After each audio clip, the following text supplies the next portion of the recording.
Hey, what's up? It's Rashad and Antonio, the Upon Further Review. And we are here to, I think, our first Netflix joint, right? Yeah, definitely. First Yeah, yeah, Netflix joint we definitely, yeah. reviewed that was actually worthy to be watched because, Netflix be, it be hit or miss, man. Channel, join, subscribe, all that good stuff. Yeah, they call him Tyrone. I just want to big up to this almost entirely black ensemble cast.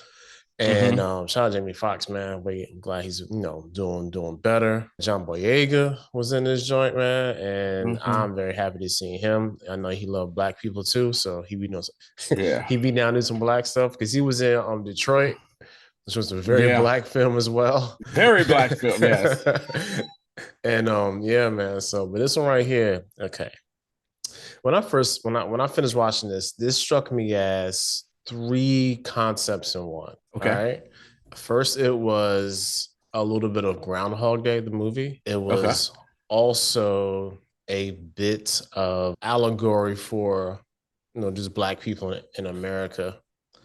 And at Hmm. the end, when we get to all spoilers. And at the end, when we get to the actual Tyrone, because they didn't reveal Tyrone until the last second of the movie.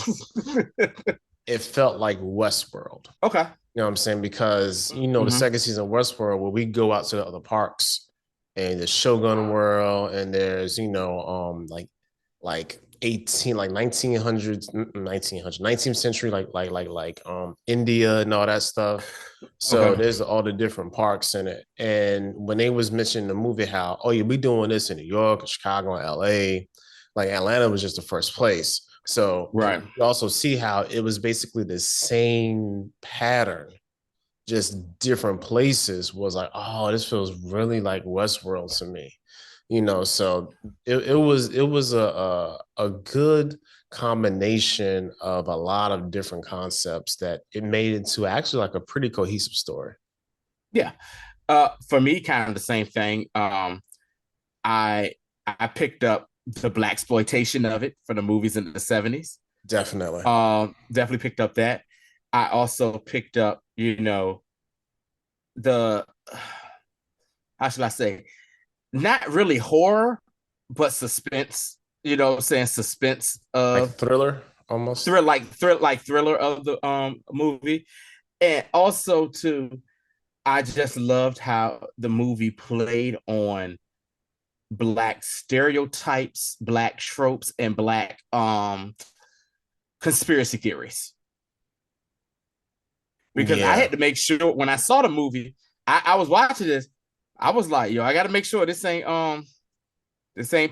key, you know what I'm saying? You know what I'm saying?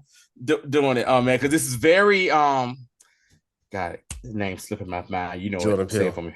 This is very Jordan Peele. This And movie that's what was I kind oh of had yeah, my had bad. some And, Jordan and and Peele that's what the second thoughts to part, it. yeah. I was like, this is Uh very huh. much my bad. So this was all right, let me say this again. So when I saw it, it felt like Groundhog Day meets Mm-hmm. Atlanta, the TV Mm-hmm. series meets But definitely. Westworld. So that's Uh huh. where, because like the allegory for me was of course, just black, but like it really felt like some of the best parts of Atlanta. And I got to give a real shout out to Donald Glover and his brother, and I Mm-hmm. forgot the Asian dude that writes with him and directs with him. I forgot his name. I could see it, but I can't remember it. Yeah. Shout out to them for having the balls to make Atlanta when they shifted season two. Like for Yes. me, Atlanta Yes. shifts around season two when they have Mm-hmm. the when the like the fake Michael Jackson Teddy um Perkins. yeah, the Teddy Perkins episode. After the Yeah. episode, you Yeah. did not know what was gonna happen. Yeah. And this like Atlanta the TV series run so everybody else can fly and do stuff like this Mm-hmm. because there's no way we get into stuff like this if Atlanta doesn't exist. Right. And it's successful on top of that. Definitely. No way. No way. But yeah, man. First of all, I just want to give a mad shout out to John Boyega. My man acting chops are just you know, top notch. You know, people forget this is a British dude from Peckham, and over in the Peckham section over in England, man, and Mm-hmm. for him to get the demeanor and everything of a quote unquote hood drug dealer dude in the South in Atlanta and everything like that. And then at the end of the movie, when you finally meet Tyrone, he has the whole West Coast slang. He has the accent down to a Yo, T. Man, yo, I he was did a watching good this job, like, man. yo, this dude, I was like, yo, John Boyega can really act He because played he like four played, characters. yes, he did. He played like 4 or 5 different versions of the character that he was, Yeah, yeah, Tyrone, Fontaine. yeah, yeah, Yeah, yeah, yeah, yeah, yeah. he played like 4 different versions of the Fontaine character, because let's see, you had the first Fontaine that got Mm-hmm. killed. Then you had the new Fontaine, which is kind of like the main Fontaine of the story. Then you had old man Fontaine, who Yeah, was like the which on OG like Fontaine Prime. Fontaine Prime. And then you had the other Fontaine, which was the one they brought to life after they thought the main Fontaine died. And then you had my man, the bodyguard. Yeah, the agent basically. Yeah. Yeah, the bodyguard, the agent or whatever. So there's like 5 different dudes this guy played, and it was a good movie. So you want to go ahead and just kind of run through it, or Yeah, yeah, just yeah. I'm gonna do a quick synopsis because yeah. cause all right, so here's the thing. Mm-hmm, This movie based in Atlanta mm-hmm. and so I forgot the name of the neighborhood, but Glen, I think it's called Glen was the name of the neighborhood. Glenn, yeah, mm-hmm, And yeah, Glenn. essentially there is this dude named Fontaine, and he's living his life in a very mundane, very cyclical pattern. And every day is Mm-hmm, it's like again, the first 40 minutes feels like Groundhog Day. You know what I'm saying? Because he's going mm-hmm, through everything, and basically only a couple of different quirks are different. And mm-hmm, he ends up getting killed. You know what I'm saying? mm-hmm. And there is a pimp played by Jamie Foxx, and there is a hoe played by Tiana Paris. You know what I'm saying? Who definitely morphed to that character because I didn't even Yeah. realize it was her. You know what I'm Mm-hmm. saying? So shout out to her. She's gonna be in the Marvels. Yes. And yeah, so those are like the main characters. The Mm-hmm. juxtaposition of this is when he ends up coming back, they end up finding like an underground, they don't even know what it is. Yeah, And that's like a lab or it's like a something. lab or something. They end Uh-huh. up they end up shooting the dude in the lab, which was like hilarious. And they skedaddle out of there. They go back to the next day. It's gone. It's like a regular trap house. Mm-hmm. And then they go on this this path to try to find what's going on. Ends up Mm-hmm. there's a couple of things happening which are very stereotypical to black people. They're putting things in chicken. They're Right. putting stuff in beer, and they're also putting Mm-hmm. things in hair care products for women Mm-hmm. and juice. Juice. No, no, it's not Communion juice. juice. Grape drink is what it was. It was grape drink. My bad. If Not y'all even juice. There's drink. grape drink, and for all my black people, we know that comedy skit from Dave Chappelle from his was it Kill Them Softly? It was like Sunny D. Everybody, the Sunny D commercial. Kids running, hey mom, what we got? Mm, OJ soda, purple stuff. Oh great. He was like, yeah. The one black kid in there was like, I want that purple stuff. So Yo, purple so grape drink, boy. Yeah. yeah, so they're following the people down the path to trying to find what's going on, and they end up stumbling on another, like, I guess I say like entryway into essentially like subterranean level of Yeah. this neighborhood. And it's Church. a whole, yeah, it was via church, which was a shout out David Allen Greer, which was hilarious. You know what I'm saying? Took us back to, when he That was Reverend Reverend Deacon Lonnie Love. Love, you know what I'm saying? And I I was like, yo, feel it. Yeah. Holy Ghost already told me. Anyway, but yeah, so went down there and they figured out that they was cloning people, you know what I'm saying? Mm-hmm. And freaked them out. Mm-hmm. And then they started figuring out they was putting stuff in all the foods because like your boy Jamie Foxx character was sniffing the powder and he was like laughing uncontrollably. So they kind of then Yeah. made a correlation how like, yo, they put something in chicken, put something in Yeah. all that. So there's this big conspiracy. I'm about trying to say See. conspiratorial, you know what I'm saying? C-O-N Conspiratorial spirits. thing going on. I was struggling to say conspiratorial. I'm better than this. I really am. So so they had to go through this whole movie is basically them trying to figure out like how can we stop them. Mm-hmm. And shout out Kiefer Sutherland makes an appearance in this as Yes.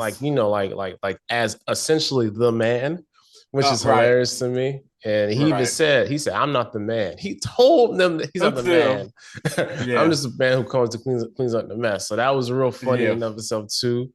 That's when we get to see the basically I'm gonna call him Agent Fontaine, and he shows up and like Yes. messes up on Fontaine even more. And the whole thing, okay, so the last part of this movie when they actually get together, Chester was his name. yeah, which is Yeah. not a black name at all.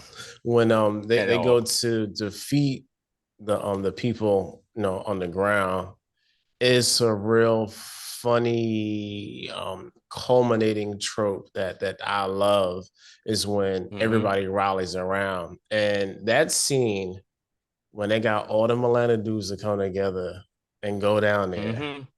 and ride Mm-hmm. out on them is one of the funniest things Yo, I've seen in a when minute, yo. when my man was down at the base with his feet propped up on the desk on the phone, like, yeah, man, we down here in the underground base right here, man. So we busting shit up down here He with said, a yeah, yeah, on the yeah, yeah, phone. yeah, yeah, yeah.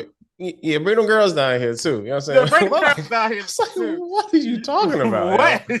Like, yeah, Yeah. and that movie and the movie was like, it was very Atlanta. You know what I'm saying? Yeah. Mm-hmm. We've been to Because Atlanta. that guy that was Go ahead. the guy who played that part, that's the same dude from I don't know if you ever saw the remake of Superfly.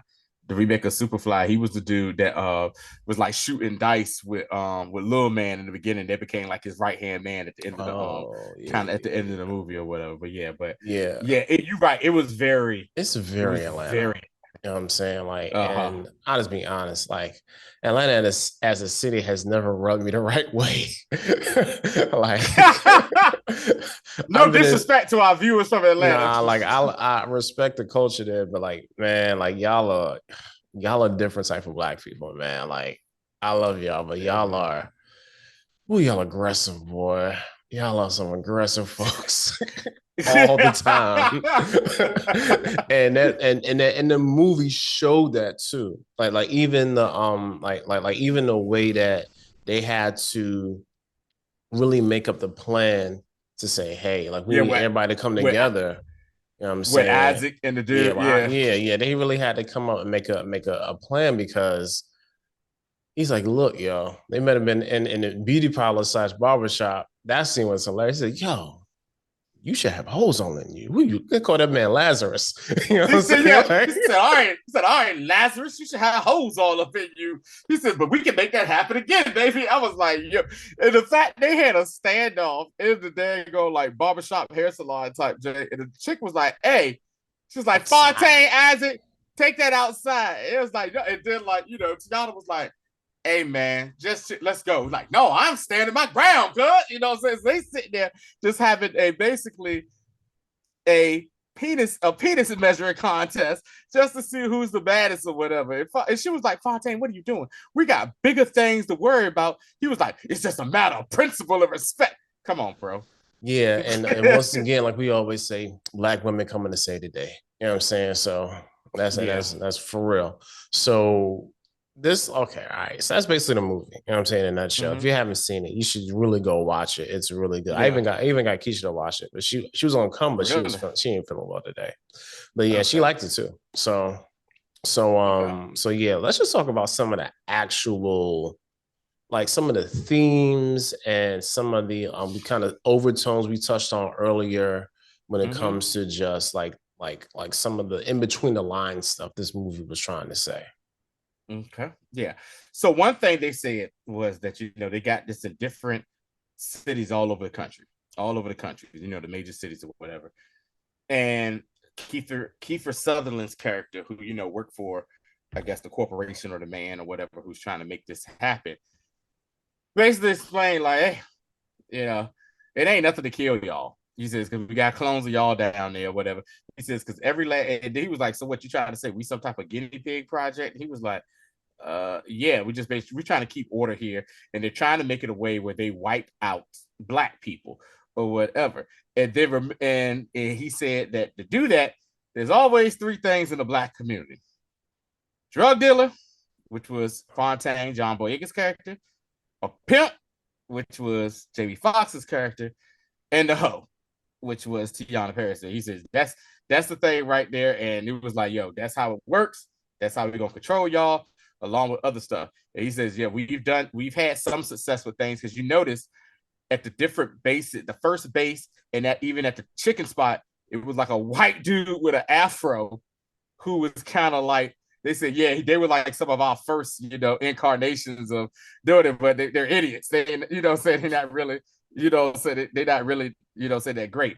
So this whole program actually got started by Prime Fontaine, and he's been doing this for years. And Prime Fontaine looks to be about in his damn 70s or 80s or Yeah, whatever. And he was just like, yeah. And he did this because of his brother. His younger brother was like very smart, educated kid or whatever, but got caught up in the crossfire of gang, some gang warfare type stuff or whatever, and yeah. got killed. And because of that, Prime Fontaine was like, yo, y'all black asses gotta go. He was like, basically, and I'm dead serious. Like, if you haven't seen it, that's his main thing. He was like, yo, black folk gotta go. Y'all the problem. And this And and that. that goes to the whole like self-hatred Mm-hmm. like part of this that they were trying to say, like, look, like the demise of these people is essentially someone who was among you. Mm-hmm. And that could also speak to a lot of the self-hating politicians that's out there who really don't have Mm-hmm. our best interests in mind, like regardless of what Mm-hmm. side of the the aisle you on. But that's Right. really one of those things too. Like another one I picked up on too, which is actually like really for real, was the whole like alcohol part of it, like them drinking like 40s and stuff. And of course, you already know Mm-hmm. they put 40s in the hood on purpose and Oh marketed to yeah. black folks on purpose Yeah. because they feel like, hey, like we can do this, you know what I'm saying? And it's Mm-hmm. funny how that happened to us, and you really don't see no more 40s no more because like it's not really a thing. And then on top of Yeah. that, even now, like white folks be out here like doing like old school hip hop parties, and they use a 40 as like a prop. And we're like, fam, that's not even Mm. funny. If you remember Yeah. in Succession, when Kendall had his old school party, he definitely had a 40 too. You know Mm-hmm. what I'm saying? So there's one of those tropes that was introduced to us, and we unfortunately fed into it, and it was Mm-hmm. very, it was crippling because shouldn't nobody be trying to drink 40 ounces of malt liquor? That's No, just ridiculous. at all. And like you said, the commercials were always like geared toward black people Come hanging on, around, man. having We a good time. had Man, nobody Schlitz malt liquor, Saint Ides, you know, we um, who else? Remember they had like Saint this old English. old English, like yo. So there Yeah. was a whole lot of beer being geared towards like the urban market. You know what I'm saying? So Yes. yeah, that's one of the things I noticed So too. two hold on, 2 a.m. still reserved. Listen, man, drinking that stuff turns like your liver and kidneys into raisins. I never understood it. Even we grew up, Rashad, probably in the height of it because Oh, definitely. the late 80s and 90s, especially with a lot of the West Coast and gangster rap and stuff coming up for the height of it. Even back then, I had no desire because I was like, yo, That's a lot of damn liquor to That's be, that's like at, malt at liquor. 9 years old, I was like, man, that just seems disgusting. That's a lot. Yeah, right. Yeah, pour some out for the homies. You know what I'm That's a saying? Type yeah, you stuff. can pour a lot out, you know what I'm saying? Yeah. Save yourself. Yeah, but anyway. So that was one of the main things that I picked up on that they was, I guess, hmm trying to explain as well. What else you The got? chicken scene, the chicken scene was just it reminded me the chicken scene just reminded me so much back in 2019 of the Popeyes Oh, that fried was chicken sandwich. Remember, it was yo. a line of because this chicken spot was Yo. basically, oh, there's a new recipe with all this, and you had a line of people, black folk out there waiting for this chicken.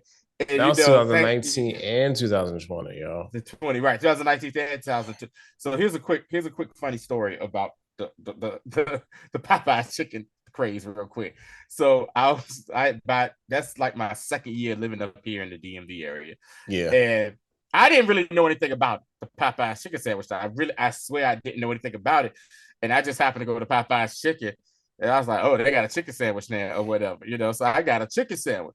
And so I was on my way to work. So I stopped and got the Popeyes chicken sandwich. And I went into work and I was getting ready to eat my food. I pulled the bag out, and this is how crazy it was. And man, I work around black and white people. So the first person with this black chick I work with, I'm not gonna say her name because the story I tell her, she always tells me like, "Shut the hell up." And she was like, "That ain't funny." So I pull the bag out, and she turns and look, and she go, "Is that a Popeye's chicken sandwich?" She said it just like that, and I was like, "Yeah." And she was like, "Oh," she made a sound like that, and then other people heard me like, yo, you got a Popeye chicken sandwich? Like I felt cornered, like it was a zombie apocalypse. And I mean, this was Mm-hmm. white folk doing this too. Like they were looking like, oh snap, where'd you get that from? I was like, yo, it's really a thing like that. It was like, yeah. I said, yo, it's the Popeyes down the street or whatever. They proceeded to go around the entire office. Mind you, I want to repeat again, this just wasn't us. This was black and white people. They took orders and they sent the intern down to the Echo chicken spot. And this motherfucker came back with like 40 Popeye chicken sandwiches because everybody. I was like, yo, this is ridiculous. And that was in like that day. That's when I started seeing more and more of the little, stuff on social media. People, I was like, yo, this is ridiculous. So that's I why when I hadn't even saw thought that about part, that. That's a good catch. And you know what? yeah, no, It was like okay. yeah, It wasn't even that great. You know what I'm saying? right, It was very okay. You know what I'm saying? right. Hey, Yeah. hey, look, I'm gonna take it back for you, Sean. We went to college. I take a feather and fin jank over that joke. You know what I'm Hey, saying? For real. hey. Shout out to Feather and Fin. Shout out Feather and Fin. Yeah, Hot for Feather and real. Fin with yeah, chicken breast sandwich boy. Yeah, anyway, but yeah, Mhm. so that was a really good catch. Another thing I Yeah. like too was I really feel like they use a lot of in the vein of like The Wire. I feel like they use a lot of Mm. people who lived in Atlanta as extras and actors in the Mm-hmm. actual thing, just to make it Mm-hmm. authentic. Because of a lot of you guys, I'm not sure if you watched The Wire or not, especially those like seasons like 3, 4, and 5. A Oh God. lot of Yeah.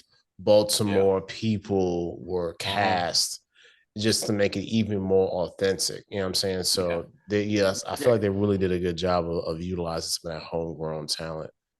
Oh, definitely so. And then you saw it too with the, the candy painted vehicles with the rims and I mean they driving the cutlasses and all that Yeah, they stuff. had So the I mean, like donks you out said, there. Yeah, yeah. They really, what I'm saying, that was really an Atlanta show or whatever. How they did it, man. really Another good. thing I like to the like I say I liked, but the trope of black women in their hair. The the Definitely.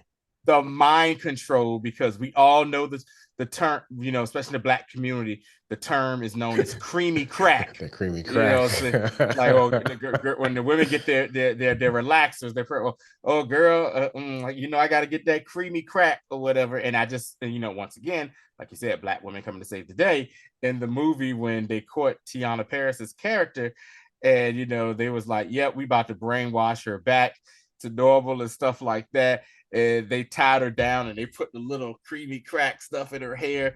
And come to find out she had a wig on because she had said that early in the movie. The dude was like, "Take that $5 wig off your head." It won't no wig, you know. Says they the mind control didn't work because she had a wig. She had a wig on with it. So that is, once again, the Black community hair, not just for men, not for women, but men as well, is a very It's a huge thing. it's a huge thing. It's a huge thing. It goes from having, I'm saying, a happy to be nappy, good hair, all this stuff like that, and it's it was very relevant with that scene when they did it. As soon as I saw that part, I said, "Oh, I see exactly what they're doing here with that." And and it was like a mind control thing where the girl was talking one way, and then the girl started putting stuff in her hand. She forgot completely what she was about to say about leaving some dude or something like that. So, yeah, man. I mean, like I said, this movie played on so many Black tropes and stereotypes and Black urban myths, of the man and, I'm saying, Big Brother watching, because you also saw that the company actually had like video cameras all over the neighborhood where it was like, yo, you can see everything, to the strip club. And they had like secret words that they can say to trigger people to attack other folk. Listen, man, when all them folk started chasing them out that strip club, I said, oh my God, this is horrifying. Uh-huh. So, Not even that, so but even yeah. how they was just, snatching folks up off the street. You know what I'm Yeah. saying? Yeah. Yeah. So So it was it was real. It was real. Like I I didn't think that this movie was gonna be as half as good as it was. I felt And the same way. I said, shoot, let me watch it. And then I saw some people, just like some passing reviews, and it's been mixed. Mm-hmm. And a lot of people who didn't like it just don't really, they didn't either, Understand. either they understand or they couldn't get past how the story was told. I'm not really sure Mm-hmm. because I mean, I wasn't really listening to them. But yeah, Yeah. yo, this movie, man, like shout out to them. I hope Netflix, last time I checked, it was like number one. So I hope Yeah. Netflix gives them, the green light to do some more of these, man, because Yeah. they definitely took their time, wrote a decent script, man. Shout out to Jewel Taylor. You know what I'm saying? Mm-hmm. Jewel Taylor. Also produced by Charles King, and Jamie Foxx was on that joint too. Jewel Mm-hmm. did the screenplay as well, man. Like they really Yeah. did a good job of just encompassing like this whole subversion of how Black people live, and You know, how, let me finish before I forget, I'm not how sorry. Black people live, but how what we do sometimes may not even be our fault. It's just the environments that we live Yeah. in. And the trauma, I'm saying, that we deal with as Definitely. Black people. So one Definitely. thing, just talking about this, has made me think about with how the movie ended, where they shut down the, saying, the lab in the neighborhood, Glenn, and then they freed all of the clones. So there's like multiple versions of people walking around down as clones. And I just loved at the end where they hit the news reports all over the world, like, yo, what the hell is going on here? It is opening up people's eyes. You know what that made me think of, Rashad? What's that? The Rodney King beating. Think about it. For years, Black folk have been saying how police, especially over in the west coast of the LAPD, how they basically were just coming up, snatching them off corners, beating the hell out of them, and stuff like that. And Philip was saying it, and then what were people saying? Oh, the cops wouldn't do anything like that. They don't do nothing like that. Yeah, yeah, yeah, That's ridiculous. yeah. But but then what happened? That So video came somebody out, recorded it. that Mm-hmm. recording and that video, and you saw them daggone cops basically having batting practice on Rodney King and beating him down like that. And you saw that to the world, what I'm saying, to, as I like to say, white America and the world. You saw people like, oh my God, these Black people weren't lying about this. This is really happening to them. And at the end of the day, what happened? They still ain't do anything because those guys got off because of the courtroom they had.